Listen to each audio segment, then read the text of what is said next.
আসসালামু আলাইকুম। আশা করছি সবাই ভালো আছেন। খায়রুলস মেন্টাল অ্যাবিলিটি থেকে আজকে মেকানিক্যাল রিজনিং যান্ত্রিক দক্ষতা অধ্যায়টা পড়লাম। তো এই অধ্যায়টা মাত্র ২ টা পার্টে বিভক্ত। ভারসাম্য রক্ষা করা আর হচ্ছে বিভিন্ন যন্ত্রের ব্যবহার। এই অধ্যায় থেকে তেমন প্রশ্ন বেশি একটা আসে না। একটা আসার সম্ভাবনা থাকে। কোনো সময় আবার একটাও আসে না। তো এখানে ২ টা টাইপেই আলোচনা করা আছে। আর বাংলাদেশের প্রেক্ষিতে আমরা এখানে যে মেকানিক্যাল যে যন্ত্রগুলো আছে এগুলো সম্পর্কে আমরা মোটামুটি অবগত আছি। তারপরে ভারসাম্য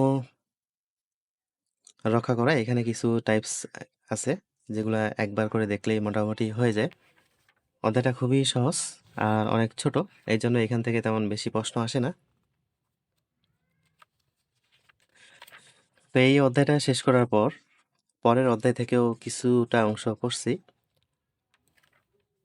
কারণ পরের অধ্যায়টা একটু বড় আছে, এই জন্য পরের দিন আবার ওটা পুরোটাই শেষ করতে পারবো না দেখে ওখানে পরের অধ্যায়টা থেকে শুরু করছি। এখানে অর্থবোধক শব্দ তৈরি এইটা পড়ছি, আর হচ্ছে বাংলা বানান এটা পড়ছি।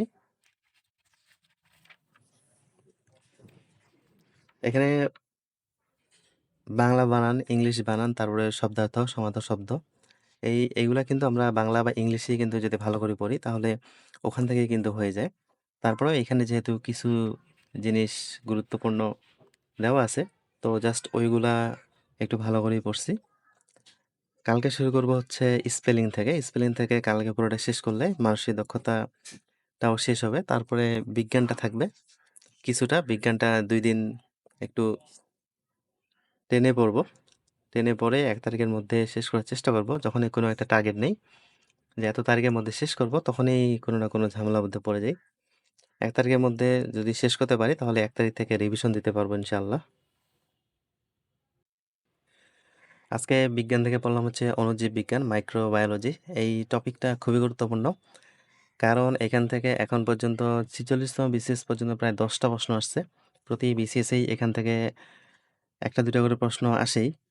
তো এখানে যে বিষয়টা সবচেয়ে বেশি গুরুত্বপূর্ণ দেখলাম পড়ার সময় সেটা হচ্ছে ভাইরাস আর হচ্ছে ব্যাকটেরিয়া জনিত যে রোগগুলা। এখানে ভাইরাসের কিছু প্রকারভেদ দেওয়া আছে। তারপরে ভাইরাসের কিছু রোগ দেওয়া আছে যেগুলা মনে রাখা খুবই জরুরি। কারণ এই রোগগুলো সম্পর্কেই ডিরেক্টলি প্রশ্ন আসে, অত বিস্তারিত প্রশ্ন আসে না। তারপরেও এখানে বিস্তারিত যেগুলো দেওয়া আছে হেপাটাইটিস, জলাতঙ্ক, ডেঙ্গু জ্বর, চিকুনগুনিয়া এগুলো সম্পর্কে একটু বিস্তারিত পড়াগুলো করতে হবে। আর সবচেয়ে বেশি যেটা মনে রাখতে হবে সেটা হচ্ছে কোনটা ভাইরাস জনিত রোগ আর হচ্ছে কোনটা ব্যাকটেরিয়া জনিত রোগ। এখানে ভাইরাস এবং ব্যাকটেরিয়া জনিত রোগগুলা আইডেন্টিফাই করাটাই আসলে সবচেয়ে বেশি কঠিন কাজ। কারণ পড়ার সময় মনে থাকে কিন্তু যখন প্রশ্ন সলভ করতে যাই ওইগুলাতে কিন্তু তেমন একটা মনে থাকে না যে কোনটা ভাইরাস জনিত রোগ আর কোনটা ব্যাকটেরিয়া জনিত রোগ। আর এখানে আরেকটা জিনিস গুরুত্বপূর্ণ সেটা হচ্ছে কোনটা ডিএনএ আর কোনটা আরএনএ রোগ। এই বিষয়টাও এখানে প্রশ্ন আসছে। তারপরে রোগের কারণ এবং প্রতিকার সম্পর্কে একটু এখানে ভালো করে মোটামুটি দেখলাম। এই রোগগুলা মোটামুটি পরিচিতই বলা যায়। তারপরে একটু এগুলা বিস্তারিত করে দেখলাম। তারপরে এইখানে ৪০তম বিসিএস পর্যন্ত প্রায় ৯ টা প্রশ্ন আসছে। আর ৪৬তম বিসিএসটা দেখলাম যে ওখানে একটা প্রশ্ন আসছিল। তো এইখানে যে বিষয়গুলো থেকে প্রশ্ন আসছে, ব্যাকটেরিয়া। ১ম প্রশ্ন হচ্ছে ব্যাকটেরিয়া গতিশীলতার জন্য যে গঠন দেয় তা হচ্ছে ফ্লাজেলা। তার মানে ব্যাকটেরিয়া থেকে প্রশ্ন আসছে। তারপরে কোন রোগটি ডিএনএ ভাইরাস ঘটিত?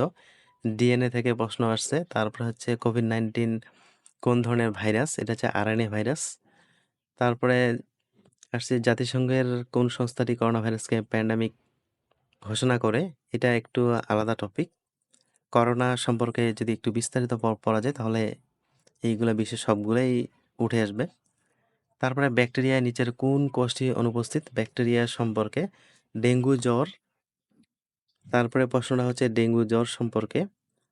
নিচের কোনটি ভাইরাসের জন্য সত্য নয়? তার মানে এখানে যে ভাইরাস আর যে ব্যাকটেরিয়া এদের সম্পর্কেও একটু বিস্তারিত পড়তে হবে। অণুজীব, যেসব অণুজীব রোগ সৃষ্টি করে তাদের